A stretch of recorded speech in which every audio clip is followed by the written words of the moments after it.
Hi friends, welcome to education concepts. If in case మీరు degree అయితే పూర్తి చేస్తుంటే మీకు ఒక ఇంపార్టెంట్ జాబ్ నోటిఫికేషన్ డీటెయిల్స్ ఈ వీడియోలో షేర్ చేయబోతున్నాను. ఎందుకంటే మనకి రీసెంట్గానే సెంట్రల్ పోలీస్ ఆర్గనైజేషన్ నుంచి సబ్ ఇన్స్పెక్టర్ పోస్టులకి అంటే ఎస్ఐ పోస్టులకి నోటిఫికేషన్ రిలీజ్ అవ్వడం అయితే జరిగింది. లక్కీలీ ఈ జాబ్స్కి ఏదైనా డిగ్రీ కంప్లీట్ చేసిన క్యాండిడేట్స్ అయితే అప్లై అయితే చేసుకోవచ్చు. వన్స్ ఈ జాబ్కి సెలెక్ట్ అయితే శాలరీ అంటారా 60,000 నుంచి 70,000 మధ్యలో రావడంతో పాటు జాబ్ లొకేషన్స్ మనకి ఆల్ ఓవర్ ఇండియా మొత్తం మీద ఉండడం అయితే జరుగుతాయి. సో ఇప్పుడు ఏం చేద్దామంటే మనం ఈ వీడియోలో ఈ జాబ్ నోటిఫికేషన్ డీటెయిల్స్ ఉంటాయి కదా, వాటిని స్టెప్ బై స్టెప్ క్లియర్లీ ఈ వీడియోలో తెలుసుకుందాం. ఇఫ్ ఇన్ కేస్ మీరు వీడియోని పూర్తిగా చూసిన తర్వాత కూడా ఏదైనా డౌట్ ఉంది అనిపిస్తే కామెంట్ సెక్షన్లో కామెంట్ చేయండి. వీలైనంత వరకు వాటిని క్లారిఫై అయితే చేస్తాను. And also one thing, if in case నా ఎక్స్ప్లెనేషన్ నచ్చినట్లయితే లైక్ చేసి సపోర్ట్ చేయడంతో పాటు ఈ జాబ్ నోటిఫికేషన్ సంబంధించినటువంటి ఇన్ఫర్మేషన్ని మీ ఫ్రెండ్స్కి షేర్ చేయండి. ఎస్పెషల్లీ ఎవరైతే పోలీస్ క్యాడర్ జాబ్స్పై ఇంట్రెస్ట్ ఉంటారో వాళ్ళకి ఖచ్చితంగా షేర్ చేయడానికైతే ప్రయత్నించండి. ఈ నోటిఫికేషన్ రిలేటెడ్ లింక్స్ అన్నీ కూడా మీకు డిస్క్రిప్షన్లో అవైలబుల్గా ఉంటే ఫస్ట్ కామెంట్లో కూడా పిన్ చేసి అయితే ఉంచుతాను. ఈ జాబ్ నోటిఫికేషన్ చూసుకున్నట్లయితే మనకి స్టాఫ్ సెలక్షన్ కమిషన్ అండర్టేకింగ్లో రిలీజ్ అవ్వడం అయితే జరిగింది. నోటిఫికేషన్లో చూసుకున్నట్లయితే మనకి సబ్ ఇన్స్పెక్టర్ పోస్ట్ని రిక్రూట్ చేయడానికి ఈ నోటిఫికేషన్ రిలీజ్ చేసినట్లు మెన్షన్ అయితే చేశారు. యాక్చువల్లీ చూసుకున్నట్లయితే ఈ రిక్రూట్మెంట్లో మనకి ఢిల్లీ పోలీస్ వింగ్కి సంబంధించినటువంటి పోస్టులు ఉన్నాయి, సెంట్రల్ ఆర్మర్డ్ పోలీస్ ఫోర్సెస్కి సంబంధించినటువంటి పోస్టులు కూడా ఉన్నాయి. యాక్చువల్లీ మీరు ఢిల్లీ పోలీస్ ఆర్గనైజేషన్లో ఉన్న పోస్టులకు అప్లై చేస్తే ఉన్నటువంటివి సబ్ ఇన్స్పెక్టర్ పోస్టులే, బట్ ఢిల్లీ పోలీస్ ఆర్గనైజేషన్లో ఉన్న పోస్టులకు అప్లై చేస్తే మీకు జాబ్ లొకేషన్ అనేది ఎప్పుడూ కూడా ఢిల్లీలోనే ఉంటుంది.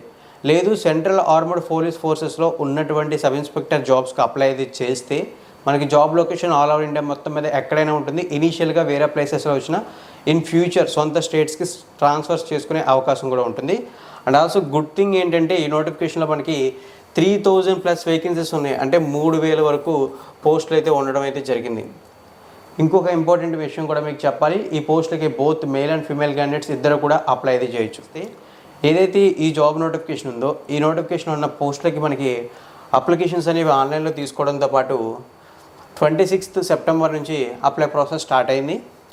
ఇక లాస్ట్ డేట్ చూసుకుంటే అప్లై అయితే చేయడానికి 16th అక్టోబర్ లాస్ట్ డేట్గా మెన్షన్ అయితే చేశారు. సమ్ టైమ్స్ అప్లై చేసేటప్పుడు చిన్న చిన్న మిస్టేక్స్ అయితే జరుగుతుంటాయి కదా, వాటిని కరెక్ట్ చేసుకోవడానికి కరెక్షన్ విండో అనేది ఉంటుంది. ఆ కరెక్షన్ విండో అనేది మనకి అప్లికేషన్ ప్రాసెస్ కంప్లీట్ అయిన తర్వాత అక్టోబర్ 24th నుంచి 26th వరకు అఫీషియల్ వెబ్సైట్లో అవైలబిలిటీ ఉంటుందని చెప్పి మెన్షన్ అయితే చేశారు.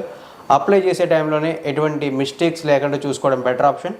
ఒకవేళ సమ్ టైమ్స్ మీరు అప్లై చేయకుండా మీ ఫ్రెండ్స్ ఎవరైనా అప్లై చేసినప్పుడు ఏమైనా మిస్టేక్స్ కానీ వస్తుంటే మీరు వాటిని కరెక్ట్ చేసుకోవడానికి మనకి ఈ విండో అయితే యూజ్ అవుతుంది. ఇక నెక్స్ట్ చూసుకుంటే ఈ జాబ్స్కి సంబంధించినటువంటి కంప్యూటర్ బేస్డ్ టెస్ట్ ఏదైతే ఉందో ఇది మనకి 2025 నవంబర్ ఎండింగ్ ఆర్ డిసెంబర్ స్టార్టింగ్లో జరుగుతుందని చెప్పేసి మెన్షన్ చేయడం జరిగింది. వేకెన్సీస్ వివరాల్లో మీకు చెప్పాను కదా, ఢిల్లీ పోలీస్ డిపార్ట్మెంట్కి సంబంధించిన పోస్టులు ఉన్నాయి, అలాగే సెంట్రల్ ఆర్మర్డ్ పోలీస్ ఫోర్సెస్కి సంబంధించినటువంటి పోస్టులు కూడా ఉన్నాయి. మీరు మోస్ట్ ప్రాబబ్లీ ఏదైతే ఢిల్లీ పోలీస్ ఉంటాయో ఆ పోస్టులని అవాయిడ్ చేయడం బెటర్, ఎందుకంటే జాబ్ లొకేషన్స్ పర్మనెంట్లీ మనకి ఢిల్లీలోనే ఉండడం జరుగుతుంది. ఏదైతే సెంట్రల్ ఆర్మర్డ్ పోలీస్ ఫోర్సెస్లో ఉన్నటువంటి పోస్టులు అయితే ఉన్నాయో వీటికి సంబంధించి మనకి job location anywhere in India ఉంటుంది. అంటే మన ఆంధ్రప్రదేశ్ తెలంగాణలో కూడా పోస్టింగ్స్ అనేవి ఉంటాయి. ఇఫ్ ఇన్ కేస్ ఇనీషియల్లీ మీరు వేరే ప్లేసెస్లో జాబ్ లొకేషన్ ఉన్నా సరే ఫ్యూచర్లో ట్రాన్స్ఫర్స్ పెట్టుకొని సొంత స్టేట్స్కి వచ్చే అవకాశాలు ఉన్నాయి, లేదా నియర్ బైకి వచ్చే అవకాశాలు కూడా ఉండడం అయితే జరిగింది. ఇక మనకి ఉన్నటువంటి వేకెన్సీస్లో కూడా మెజారిటీ వేకెన్సీస్ అంటే ఎక్కువ పోస్టులు సెంట్రల్ ఆర్మర్డ్ పోలీస్ ఫోర్సెస్లోనే ఉన్నాయి. రఫ్లీ 3,000+ వేకెన్సీస్ ఉన్నాయన్నాను కదా. ఈ సెంట్రల్ ఆర్మర్డ్ పోలీస్ ఫోర్సెస్లో ఏవైతే ఉన్నటువంటి సబ్ ఇన్స్పెక్టర్ జీడీ అంటే జనరల్ డ్యూటీ పోస్టులు ఉన్నాయో అవి మనకి టోటల్లీ 2,861 వేకెన్సీస్ అయితే ఉన్నాయి. అంటే ఉన్నటువంటి నోటిఫికేషన్ వేకెన్సీస్లో 80% ఆఫ్ వేకెన్సీస్ అనేవి ఈ సెంట్రల్ ఆర్మర్డ్ పోలీస్ ఫోర్సెస్ జీడీకి సంబంధించినటువంటి సబ్ ఇన్స్పెక్టర్ పోస్టులు. మీరు మోస్ట్లీ వీటికి అప్లై చేయడానికి కాన్సన్ట్రేషన్ అయితే చేయండి. ఇక ఈ జాబ్స్కి సెలెక్ట్ అయిన క్యాండిడేట్ ఎవరైతే ఉంటారో వాళ్ళకి శాలరీస్ అనేవి సెంట్రల్ గవర్నమెంట్ లెవెల్ 6 ప్రకారం పే చేస్తుందని మెన్షన్ అయితే చేశారు. లెవెల్ 6 ప్రకారం శాలరీ అంటే basic pay 35,400, maximum pay 1,12,400 rupees అయితే ఉంటుంది. ఈ basic pay and maximum pays గురించి పక్కన పెట్టి వచ్చేటటువంటి అలవెన్సెస్ని పక్కన పెట్టి మనం జాబ్ చేసే సిటీని బేస్ని XY సిటీ ఆ విధంగా రెంట్ అలవెన్సెస్ ఇవన్నీ పక్కన పెడితే ఈ జాబ్కి ఇఫ్ ఇన్ కేస్ మీరు సెలెక్ట్ అయితే మీకు 60,000 నుంచి 70,000 రూపాయల మధ్యలో శాలరీ ఉంటుంది. కొంతమందికి ఇంకొంచెం ఎక్కువ కూడా ఉండొచ్చు, ఎందుకంటే వాళ్ళు ఉండేటటువంటి జాబ్ లొకేషన్ బేస్ చేసుకుని, అంటే వాళ్ళు వర్క్ చేసేటటువంటి ప్లేస్ని బేస్ చేసుకుని హౌస్ రెంట్ అలవెన్సెస్ ఇంక్రీజ్ అవుతుంటాయి. సో అందువల్ల కొంతమందికి శాలరీస్ అనేవి చేంజెస్ అయితే వస్తాయి.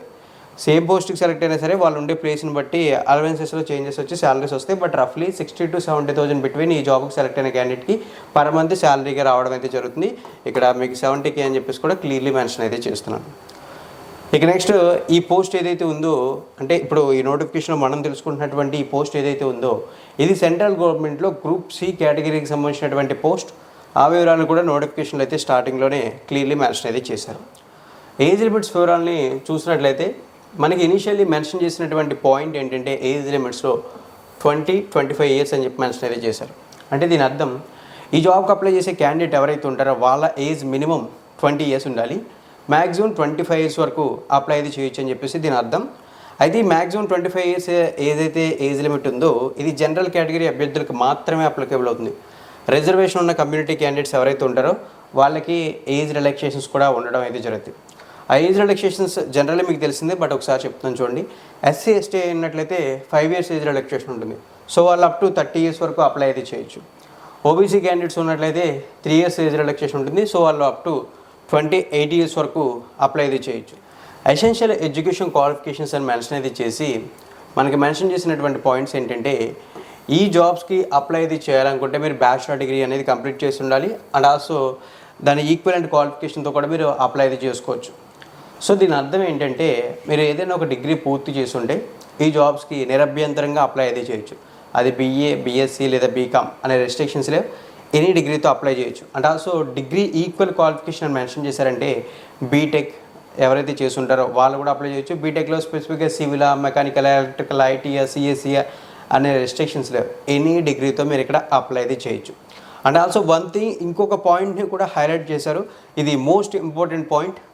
చాలామంది అడిగేటటువంటి పాయింట్ ఏంటంటే ఫైనల్ ఇయర్ ఎగ్జామ్కి మనం ఫైనల్ ఇయర్లో మేము ఉన్నాం, ఎగ్జామ్కి అపీర్ అయ్యాం లేదా ఎగ్జామ్ రాసాం, రిజల్ట్ కోసం వెయిట్ చేస్తున్నాం, మేము అప్లై అయితే చేయొచ్చు అంటే మీరు అప్లై అయితే చేయొచ్చు. ఏదైతే ఈ జాబ్స్కి మనకి అప్లై చేయడానికి లాస్ట్ డేట్ మెన్షన్ చేశారో ఆ లాస్ట్ డేట్ కల్లా మీ రిజల్ట్ అనేది డిక్లేర్ అయిపోతే మీరు నిరభ్యంతరంగా ఈ జాబ్స్కి అప్లై అయితే చేయొచ్చు. మీ సర్టిఫికేట్స్ మీ దగ్గర ఉండవలసినటువంటి అవసరం అయితే లేదు. సో ఈ డీటెయిల్స్ని ఇక్కడ మీరు క్లియర్లీ గుర్తుంచుకోండి. ఫ్రెండ్స్, ఈ నోటిఫికేషన్లో మనం తెలుసుకుంటున్న పోస్టులన్నీ కూడా సెక్యూరిటీ వింగ్కి సంబంధించినటువంటి పోస్టులు, అంటే ఈ సబ్ ఇన్స్పెక్టర్ పోస్టులన్నీ కూడా సెక్యూరిటీ వింగ్కి సంబంధించినటువంటి పోస్టులు. సెక్యూరిటీ వింగ్ అని పోస్టులు అనగానే మనకు చూసుకుంటే physical endurance test and physical measurement test అనేవి కంపల్సరీ ఉంటాయి. ఈ జాబ్స్ కూడా ఉన్నాయి, ఆ డీటెయిల్స్ ఇప్పుడు చెక్ చేద్దాం. సో ఫస్ట్ ఆఫ్ ఆల్ మనం ఫిజికల్ స్టాండర్డ్ టెస్ట్ డీటెయిల్స్ని అయితే చూద్దాం. ఒకసారి మనం ఫిజికల్ స్టాండర్డ్స్ అనేవి చూసుకున్నట్లయితే ఈ జాబ్స్కి apply both male and female candidates ఇద్దరు అప్లై చేయొచ్చు అన్నాం కదా. మేల్ క్యాండిడేట్స్కి సపరేట్గా స్టాండర్డ్స్ ఉంటాయి, ఫిమేల్ క్యాండిడేట్స్కి సపరేట్గా స్టాండర్డ్స్ ఉంటాయి, మీకు తెలిసిందే. ఫస్ట్ ఆఫ్ ఆల్ మనం మేల్ క్యాండిడేట్స్కి చూస్తే అప్లై చేసే మేల్ క్యాండిడేట్ హైట్ అనేది 170 సెంటీమీటర్స్ ఉండాలని చెప్పి మెన్షన్ చేశారు. ఇక నెక్స్ట్ చెస్ట్ చూసుకుంటే బ్రీతింగ్ తీసుకోకముందు 80 సెంటీమీటర్స్ ఉండాలి, బ్రీతింగ్ తీసుకున్న తర్వాత 5 సెంటీమీటర్స్ ఆఫ్ ఎక్స్పాన్షన్తో 85 సెంటీమీటర్స్ అయితే ఉండాలని చెప్పి మెన్షన్ అయితే చేశారు. ఇవైతే మనకి ఫిజికల్ స్టాండర్డ్ టెస్ట్లో మేల్ క్యాండిడేట్కి ఉండాల్సినటువంటి స్టాండర్డ్స్. ఇప్పుడు మనం ఫిమేల్ క్యాండిడేట్కి చూసుకున్నట్లయితే ఫిమేల్ క్యాండిడేట్కి మనకి చెస్ట్ అనేది ఏమీ అప్లికేబుల్ అవ్వదు, బట్ హైట్ చూసుకుంటే 157 సెంటీమీటర్స్ అంటే 157 సెంటీమీటర్లు ఉండాలని చెప్పి మెన్షన్ అయితే చేశారు. ఇక్కడ ఈ డీటెయిల్స్ని చూడొచ్చు. ఈ హైట్లో కూడా కొన్ని రిలాక్సేషన్స్ అయితే ఉంటాయి, బట్ అవి మన స్టేట్స్కి అప్లికేబుల్ కావు కాబట్టి వాటి డీటెయిల్స్ని ఏవి కూడా ఇక్కడ మీకు అప్డేట్ చేయట్లేదు. అయితే ఫ్రెండ్స్, మనం ఫిజికల్ స్టాండర్డ్ టెస్ట్ డీటెయిల్స్ తెలుసుకున్నాం కదా. ఇప్పుడు ఫిజికల్ ఎండ్యూరెన్స్ టెస్ట్ డీటెయిల్స్ అయితే చెక్ చేద్దాం. ఇది కూడా మేల్ క్యాండిడేట్స్కి ఫిమేల్ క్యాండిడేట్స్కి సపరేట్గా ఉంటుంది. ఫిజికల్ ఎండ్యూరెన్స్ టెస్ట్లో మేల్ క్యాండిడేట్స్ వివరాలు చూసుకున్నట్లయితే 100 మీటర్స్ రేస్ ఉంటుంది. దీన్ని మేల్ క్యాండిడేట్ 16 సెకండ్స్లో కంప్లీట్ చేయాలి. అలాగే 1.6 కిలోమీటర్స్ రేస్ అంటే ఉంటుంది, అంటే 1600 మీటర్స్ రేస్ అయితే ఉంటుంది. దీన్ని 6.5 మినిట్స్లో కంప్లీట్ అయితే చేయాలి. లాంగ్ జంప్ చూసుకుంటే 3.65 మీటర్స్ ఉంటుంది, దీనికి 3 ఛాన్సెస్ ఇస్తారు. హై జంప్ చూసుకుంటే 1.2 మీటర్స్ ఉంటుంది, దీనికి కూడా 3 ఛాన్సెస్ ఇస్తారు. షార్ట్ పుట్ బాల్ చూసుకుంటే మనకి 4.5 మీటర్స్ త్రో చేయాలి, అలాగే దీనికి కూడా 3 ఛాన్సెస్ అయితే ఇస్తారు. 16 lbs అయితే ఉంటుందని చెప్పారు. షార్ట్ పుట్ బాల్ వెయిట్ అయితే ఉంటుంది. సో ఇఫ్ ఇన్ కేస్ మీరు ప్రాక్టీస్ చేయాలనుకుంటే వీటిని ఇప్పటి నుంచి కూడా ప్రాక్టీస్ అయితే చేయొచ్చు ఈ జాబ్స్కి ప్రిపేర్ అయ్యేవాళ్ళు. సేమ్ మనం ఫిమేల్ క్యాండిడేట్స్కి ఎండ్యూరెన్స్ టెస్ట్ డీటెయిల్స్ చూసినట్లయితే ఫిమేల్ క్యాండిడేట్స్కి సేమ్ రేస్ అయితే ఉంటుంది 100 మీటర్స్. మేల్ క్యాండిడేట్స్కి 16 సెకండ్స్ ఉంటే ఫిమేల్ క్యాండిడేట్స్కి 18 సెకండ్స్ ఉంది. మేల్ క్యాండిడేట్స్కి 1600 మీటర్స్ అంటే మనం 1.6 కిలోమీటర్ అన్నాం కదా. ఫిమేల్ క్యాండిడేట్స్కి 800 మీటర్సే, దట్టు 4 మినిట్స్ టైం అయితే ఇచ్చారు. లాంగ్ జంప్ చూసుకుంటే 2.7 మీటర్స్, హై జంప్ చూసుకుంటే 0.9 మీటర్స్. వీటికి కూడా 3 ఛాన్సెస్ అయితే ఉంటాయి. సో ఇక్కడ డీటెయిల్స్ అయితే చూడొచ్చు. సో ఫ్రెండ్స్, ఇప్పుడు మనం ఈ జాబ్కి సంబంధించిన అప్లికేషన్ ఫీజు వివరాలు అయితే తెలుసుకుందాం. యాక్చువల్లీ జాబ్స్కి ఆన్లైన్లో అప్లై చేయాలని తెలుసుకున్నాం, ఇంపార్టెంట్ డేట్స్ కూడా ప్రీవియస్లీ తెలుసుకున్నాం కదా. ఇప్పుడు అప్లికేషన్ ఫీజు వివరాలని వన్స్ చెక్ చేస్తే ఏదైతే అప్లికేషన్ ఫీజు ఉందో ఇది 100 రూపీస్ అని చెప్పేసి మెన్షన్ అయితే చేశారు. యాక్చువల్లీ స్టాఫ్ సెలక్షన్ కమిషన్ నుంచి నోటిఫికేషన్ అనగానే 100 రూపీస్ అని ఫిక్స్ అయిపోయి ఉంటారు. బట్ ఫార్మాలిటీకి అయితే మనం చెప్పుకుంటున్నాం. అలాగే మనం అప్లై చేసే క్యాండిడేట్స్లో చూసుకున్నట్లయితే ఉమెన్ క్యాండిడేట్స్ కానీ, schedule caste and schedule tribe SC/ST candidates కానీ, ఎక్స్ సర్వీస్మెన్ కానీ ఎవరైనా ఉన్నట్లయితే వాళ్ళు ఎటువంటి అప్లికేషన్ ఫీజు కూడా పే చేయాల్సిన అవసరం లేదు. అంటే just unreserved OBC and economically weaker section వాళ్ళు మాత్రమే ఈ అప్లికేషన్ ఫీజు పే చేయాల్సి అయితే ఉంటుంది. అయితే ఫ్రెండ్స్, ఇప్పుడు మనం ఈ జాబ్స్కి సంబంధించిన సెలక్షన్ ప్రాసెస్ వివరాలని చెక్ చేసినట్లయితే సెలక్షన్ ప్రాసెస్ అసలు ఎన్ని స్టేజెస్లో ఉంటుందనే వివరాలని ఫస్ట్ ఆఫ్ ఆల్ మనకి మెన్షన్ చేశారు. ఆ వివరాలని చెక్ చేసి దెన్ ఎగ్జామ్ ప్యాటర్న్ డీటెయిల్స్ని చెక్ చేద్దాం. ఫస్ట్ ఆఫ్ ఆల్ సెలక్షన్ ప్రాసెస్లో మనకి ఒక కంప్యూటర్ బేస్డ్ టెస్ట్ అయితే ఉంటుంది. ఈ కంప్యూటర్ బేస్డ్ టెస్ట్ కంప్లీట్ అయిన తర్వాత physical standard test and physical endurance test ఉంటాయి. ఇవి రెండు కంప్లీట్ అయిన తర్వాత ఇంకొక కంప్యూటర్ బేస్డ్ టెస్ట్ అయితే ఉంటుంది. అది కూడా కంప్లీట్ అయిన తర్వాత ఓవరాల్లీ బెస్ట్ పర్ఫార్మెన్స్ ఇచ్చిన క్యాండిడేట్స్ ఎవరైతే ఉంటారో వాళ్ళకి డీటెయిల్డ్ మెడికల్ ఎగ్జామినేషన్ ఉంటుంది. ఇది కంప్లీట్ అయిన తర్వాత మెరిట్ వైజ్ షార్ట్ లిస్ట్ చేసి డాక్యుమెంట్ వెరిఫికేషన్ కంప్లీట్ చేసి పోస్టింగ్స్ ఇవ్వడం జరుగుతుంది. సో జనరల్ ఇక్కడ మనకి తెలుస్తుంది ఏంటంటే సెలక్షన్ ప్రాసెస్ అరౌండ్ 5 స్టేజెస్లో ఉంటుంది. స్టేజ్ 1లో computer based test 1, then next physical standard test and physical endurance test, then next చూసుకుంటే మనకి పేపర్ 2 లేదా దీన్ని మనం మెయిన్స్ ఎగ్జామ్ కూడా అనుకోవచ్చు.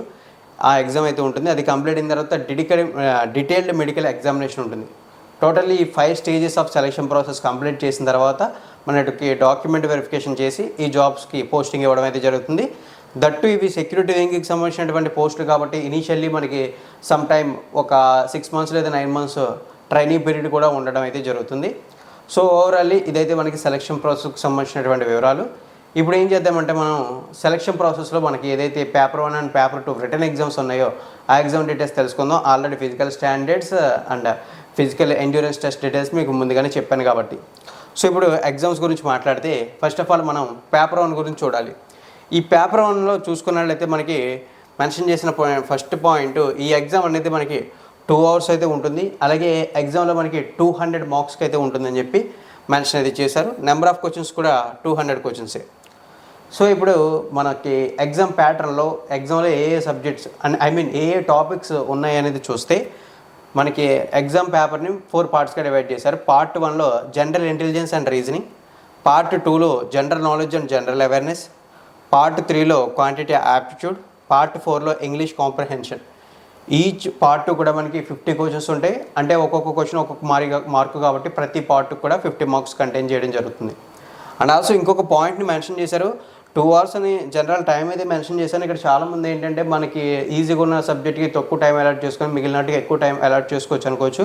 బట్ ఇక్కడ హౌఎవర్ ఇక్కడ మెన్షన్ చేసినటువంటి పాయింట్ చూసుకుంటే with selection timer of 30 minutes for each part అని చెప్పారు. అంటే మనకి initially general intelligence and reasoning సంబంధించి 30 minutes టైమర్ అయితే స్టార్ట్ అయితే ఈ 30 minutes తర్వాత మోస్ట్లీ ఈ general intelligence and reasoning part అయితే కంప్లీట్ చేసేసుకోవాలి ఈ లోపే. ఆ విధంగా మనకి ఎగ్జామ్ అయితే ఉంటుందని చెప్పి మెన్షన్ అయితే చేశారు. ఇక్కడ చూడొచ్చు. వన్స్ మనకి ఈ పార్ట్ 1 కంప్లీట్ అయిన తర్వాత physical standard test, physical endurance test ఉంటాయి కదా, అవి క్వాలిఫై అయిన వాళ్ళకి మెయిన్స్ అనుకోవచ్చు లేదా పేపర్ 2 ఎగ్జామ్ అనుకోవచ్చు. ఆ ఎగ్జామ్ కండక్ట్ చేస్తారు. ఈ ఎగ్జామ్ చూసుకున్నట్లయితే మనకి 200 మార్క్స్కి ఉంటుంది. 200 క్వశ్చన్స్ ఉంటాయి. టైం చూసుకుంటే 2 hours ఇవ్వడం అయితే జరుగుతుంది. ఉండేటటువంటి సబ్జెక్ట్ చూసుకుంటే ఇంగ్లీష్ లాంగ్వేజ్ అండ్ కాంప్రహెన్షన్ అని చెప్పి మెన్షన్ అయితే చేశారు. సో ఇవి అయితే ఇక్కడ క్లియర్గా అయితే చూడొచ్చు. అండ్ ఆల్సో ఇంకొక విషయం ఏంటంటే మనకి ఎగ్జామ్ పేపర్ అనేది హిందీ అండ్ ఇంగ్లీషెస్లో ఉంటుందని చెప్పి మెన్షన్ అయితే చేశారు. ఇంకా తెలుసుకోవాల్సిన ఇంకొక పాయింట్ కూడా మెన్షన్ చేశారు. అదేంటంటే ఈ జాబ్స్కి సంబంధించినటువంటి ఏదైతే పేపర్ 1 అండ్ పేపర్ 2 ఎగ్జామ్స్ ఉన్నాయో వీటికి నెగిటివ్ మార్కింగ్ కూడా ఉంటుంది. ఈచ్ రాంగ్ ఆన్సర్కి 0.25 నెగిటివ్ మార్కింగ్ అనేది అప్లికేబుల్ అవుతుందని చెప్పి మెన్షన్ అయితే చేశారు. సో ఇవైతే చూడొచ్చు. ఎగ్జామ్ సెంటర్స్ని చూసుకున్నట్లయితే ఫస్ట్ ఆఫ్ ఆల్ ఆంధ్రప్రదేశ్కి చూస్తే గుంటూరు, కాకినాడ, కర్నూలు, నెల్లూరు, రాజమండ్రి, తిరుపతి, విజయవాడ, విశాఖపట్నం, ఏలూరు ఇవైతే ఎగ్జామ్ సెంటర్స్గా మెన్షన్ చేశారు ఆంధ్రప్రదేశ్కి. ఇక తెలంగాణకి సంబంధించి చూసుకున్నట్లయితే యాజ్ యూజువల్గా Hyderabad or Secunderabad, Warangal the next Siddipet ఇవైతే ఎగ్జామ్ సెంటర్స్కి ఇవ్వడం జరిగింది. ఒంగోలు అనేది కూడా మెన్షన్ అయితే చేశారు. ఇది మనకి ఆంధ్రప్రదేశ్లో ఉంటుంది జనరల్లీ, బట్ ఇక్కడ తెలంగాణ ఎగ్జామ్ సెంటర్స్లో ఒంగోలుని యాడ్ చేయడం అయితే జరిగింది. సో ఓవరాల్లీ ఇవైతే ఎగ్జామ్ సెంటర్కి సంబంధించినటువంటి డీటెయిల్స్ కూడా ఆల్మోస్ట్ ఆల్ ఏదైతే స్టాఫ్ సెలక్షన్ కమిషన్ అండర్టేకింగ్లో రిలీజ్ అయినటువంటి సబ్ ఇన్స్పెక్టర్ రిక్రూట్మెంట్ ఏదైతే ఉందో సిపిఓకి సంబంధించి అంటే సెంట్రల్ పోలీస్ ఆర్గనైజేషన్కి సంబంధించి ఆ రిక్రూట్మెంట్ పూర్తి వివరాలను అయితే ఈ వీడియోలో మీకు నేను ఎక్స్ప్లెయిన్ అయితే చేశాను అనుకుంటున్నాను.